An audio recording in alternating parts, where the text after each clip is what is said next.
All right, everybody, I think today we have to talk about what I consider a pretty important topic, and that's the idea of a second wave of the C19 virus. What would it look like if it came to Las Vegas? Is it coming here? Should you be concerned? Now, you know me a little bit. If you don't know who I am, my name's Steven. I'm not leaving Las Vegas. I'm a Vegas blogger. I'm not here to sound the alarm and hit the bell so hard like you should to enable subscriptions on this video. So you should enable the bell on this channel after you subscribe. But I'm not here to sound the bell for you to make you think that this is an unsafe place to come to. And we're all just talking about hypotheticals right now. What'll happen if we have a second wave of C19 virus here in Las Vegas? What are the chances and the likelihood of it? And how does it impact you directly if you're thinking about making your vacation happen in 2020, 2021 in the springtime? Now, of course, we have to talk about why this might even happen, and is it even a factual thing? A lot of you might even say that I'm scaremongering because a lot of you want to say that this is something that you want to put behind you. No. We all want to put this behind us. I want to put this behind us too, but we have to be practical about these kinds of things. So let's talk about that right now. As I say, make sure you like, share, subscribe to the channel, hit the bell for the future notifications, and leave us a comment below. Are you a practical person? Are you somebody who wants to be a Pollyanna, which means you want to be positive all the time? I'd like to find myself a mixture of the two, but what do you think about what's going to happen? Do you think there's going to be a second wave? You can just so quickly as type yes or no into the comments, but you can also elaborate and give us some details on why you think those things. So yes or no in the comments at minimum. I would love to see the comments on this video. If you guys want to support the channel, of course, there's Patreon, there's channel memberships. You get extra perks and benefits for doing that. We also have the Facebook group. It's free, Not Leaving Las Vegas, or you guys can go up and mask up on Facemasks.com. So if that second wave comes, you are all covered. It's one of my favorite ones. I think this is called Liberty for All or something like that, but you can find them on Facemask.com. No S at the end, 2 for $25. And one thing is for certain, until there's herd immunity, until there is a proper vaccine that works and it's not proven to be harmful for people, we're going to be wearing masks for a while. So get ones that you can rewash and don't worry about having them, and just enjoy life as best you can. Speaking of enjoying life as best you can, what if you're coming to Las Vegas or you've planned a trip out for the future? Well, a couple of things are at play that we really have to talk about right now. So even if you are a denier of this thing and you really don't want to believe that it exists, and you look at the numbers that came out about a month ago where people said, see right there, that's proof. You have to have a comorbidity for this thing to really hurt you. And I'll explain what a comorbidity is right now. I'll explain it this way. This is the CDC, whether or not you trust them. They're the big, huge overall governing health body in the United States. One of the more important ones just because of the size and the scope and the quality of the science in most cases that are in the CDC and the scientists involved. They came out and they told people about a month ago that this thing doesn't really have a high mortality rate unless somebody has what we call a comorbidity. Comorbidity is simple to explain. If you get sick with one thing, but you have another chronic thing that you're sick with, or something else that you're infected with at the same time, it can cause complications and you can get much more severely ill from the new thing that you picked up, and you might get hurt and you might even pass away. And in this case, C19 virus seems to be a thing where if you are already sick with something like chronic lung diseases, COPD, asthma, hypertension, which is high blood pressure, maybe diabetes or obesity, you're in a higher risk group. So comorbidity would be that you have those things while you get the C19. And that was where a lot of the people that passed away had their problems. Now, we look at the people who are vulnerable. Older folks in the population oftentimes just have these problems because they've lived a long life. Their immune system isn't as strong as it used to be, and this is what happens. But what happens when flu season comes around? That's the big wild card that nobody seems to really understand. When flu season comes around, which we are getting into right now in the northern hemisphere, flu season being when it's colder out, flu viruses tend to live a little bit easier. They tend to have less problem transmitting from place to place and person to person. With flu virus being in the air, what are the chances that we see a resurgence of C19? Well, I mean, there's a good chance. As a matter of fact, if you look at the news today, you'll see that certain parts of Europe are taking some swift restrictions, closing things down again, and trying to stem what they see as a possible second wave coming around through Europe. Ontario, Canada, one of my subscribers told me, had 400 cases really quickly, where they were getting like 50 a day. They were getting 400 a day. They're now closing the bars and restaurants. They're all officially closed, as far as I understand, as of Sunday midnight or Monday midnight. So we have these things flaring up and resurging. Is this cause for us to run around and screaming and yelling that we're all done for a second time? Should we shut things down a second time? I'm going to say heck no. So what happens in Vegas if there's a second wave? Wow, I'm 5 minutes into the video. I'm beating my record for where I usually talk about the main topic, aren't I? Wink, wink, nudge, nudge. Haters gonna hate. Well, here's the deal. If we had a second wave in Las Vegas, it would probably look something like this. First of all, we haven't opened up the live entertainment yet. We haven't opened up sporting events. We haven't opened up nightclubs. We have opened up bars, casinos, hotel rooms, free attractions and paid attractions to some extent. If we were to have to do a second wave, if we have to survive and shoulder a second wave, I think we are at the sense in society right now where the people who have a problem of getting possibly really ill will stay at home, use their Uber Eats or whatever Grubhubs that they need, get their delivery on their groceries, take advantage of those special shopping hours that a lot of stores across the world are doing right now for people who are susceptible to getting sick. They'll let them come in and shop a little bit earlier. I think we will possibly have to retract and close the bars at some point. We will all be wearing our face masks. They say that right now there's a 90% compliance with all the bars they checked in on in the last week since they opened up here in Nevada. If we had to close the bars, I don't think we are going to close the casinos. I don't foresee that as being something that can possibly happen. You know, I was at a resort the other day, and one of my awesome subscribers, viewers like you, as PBS used to say, was letting me film the Bellagio fountain room view. And I'm doing that video right now, so be sure that you are on the Patreon or on the channel membership so you can get first access to that and get it early.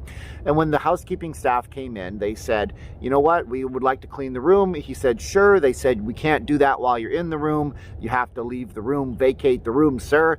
And they go to work. These are the kind of things that we have done here in Vegas. Now, we're going to do a video a little bit later this week about whether or not the casinos are actually doing the things they said they would do in March and April and May when things were still closed in terms of technology and best standard operating procedures.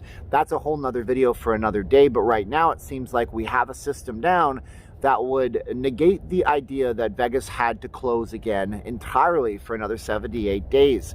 I don't foresee that to be a thing. Right now, we are, again, like I said, at a point to where we know the vulnerable people need to stay home. We already know that the people that are traveling, if you're a person, I've said it before, who travels and you go back to your job to work at the nursing home, shame on you. You shouldn't have done this trip. It's not for you right now, unfortunately. But if you're a person that is otherwise in good health and you decide to come here to Nevada, that's on you. I'm not supporting or purporting the idea that you should come here willy-nilly. Then if you do that, you make your educated decision and you go back home, you might not have the same problems. So we will get to that point where people are educated enough. We learn things every single day of our lives, right? I hope you learn things every day of your life, unless you don't, in which case it's going to be a tough one for you later on down the line. But as we learn about this one right here, we learn that you can go to Vegas and take a vacation. You probably can't do the things that you used to like to do if you were a junkie on the shows or you were really into the clubs or you wanted to go see a Raiders game. Not in the cards for the next little while. I think the worst case that would happen in this city is that we would close down the bars again and we would put on restrictions and have them imposed by other states. We would have other states like New York and New Jersey tell us that, oops, you're in the red zone, you can't travel to Nevada and come back easily. We're going to want you to quarantine at home for 2 months. It would mean that Canadians would be pushed back from coming here possibly into the spring of next year until we have some kind of an actual vaccine that's working in most of the population. It would mean that we would have to slow down a little bit, but it would mean that we would stay open because right now, as I've mentioned in previous videos, the hotels are in no position to shoulder another 78-day or even 60-day shutdown. They're not in that spot right now. The stock market's doing well. It's actually back where it was before this all started. They get money from Wall Street. They want Wall Street people to be happy that the hotels are doing what they're doing to stay open and just basically weather this storm. It's like when you're in Texas or in Florida, it's not a storm that's going to categorically wipe out every living thing in existence. So you can go into your storm shelter, you can hunker down, and then after the storm is done, you can go up and you can reassess the damage and then become better prepared for the second storm that's going to come. So long and short of it is this. Do you think Las Vegas is going to close, Stephen J, if we have another wave? I don't think so. Do I think that we're going to get to a point where the governments of the world are going to want to close things down? I think that certain people in the government want to shut things down. Maybe it's because they just love the people so much. Maybe it's because they have some kind of a sinister deal in their head, but I refuse and I reject that idea. I don't want to think that the powers that be are to this point hurting us and using us as chess pawns in a game. I think it's more or less the first one. I don't think we can shoulder that again. I think everybody saw how hurt we are by doing that, and that the powers that be on both sides of the political aisle will keep us open. That's what I really think. But what do you really think? Do you think that we would have another shutdown with a second wave? Is there a second wave incoming into Las Vegas? Are we going to have the same problems that we did with a massive shutdown and YouTubers walking all over the strip not knowing what the heck that they're going to do to make content for you?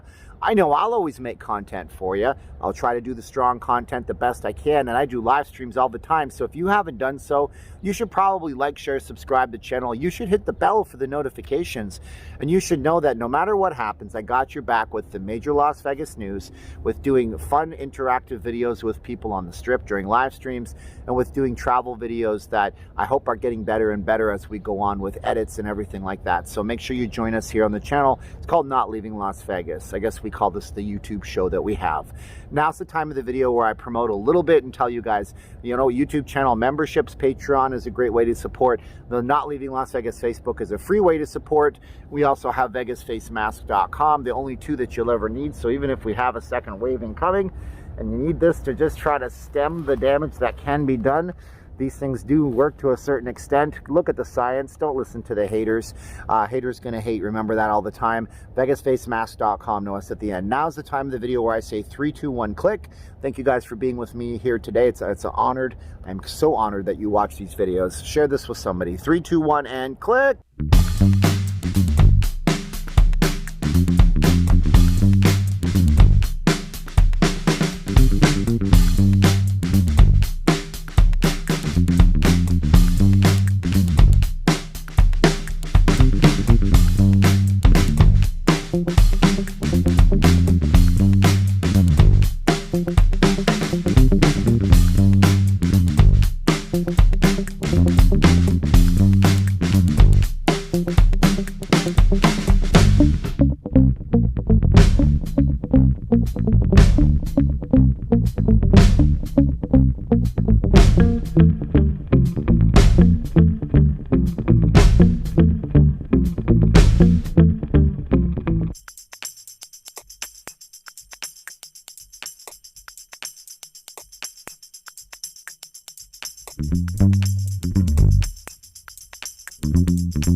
Thank you.